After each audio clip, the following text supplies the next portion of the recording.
ചേട്ടാ ഉച്ചത്തേക്കുള്ള ഭക്ഷണം എടുത്ത് വെച്ചിട്ടുണ്ട്.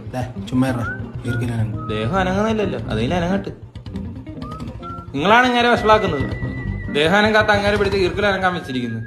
ഇല്ലേ നിന്റെ അനിയനാ അച്ഛനാ? എന്ത് അല്ല തന്തയുടെ തനി പകർപ്പ്. പോതപ്പ്, കമ്പിളി, പോതപ്പ്, ബെഡ്, ഷീറ്റ്, വീട്ടിലിടാൻ മാറ്റ്.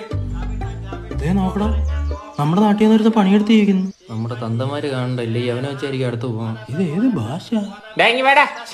ഇനി വേടാ. എന്താ ചേട്ടാ? ഞങ്ങളുടെ നാട്ടിൽ വന്ന് ജോലിയുള്ള ചങ്കുറപ്പ് ഉണ്ടോടാ നിനക്ക്? ചേട്ടാ ജോലി ചെയ്യാൻ സങ്കറുപ്പ് വേണ്ട ചേട്ടാ, നല്ലൊരു മനസ്സുണ്ടായാൽ മതി ചേട്ടാ.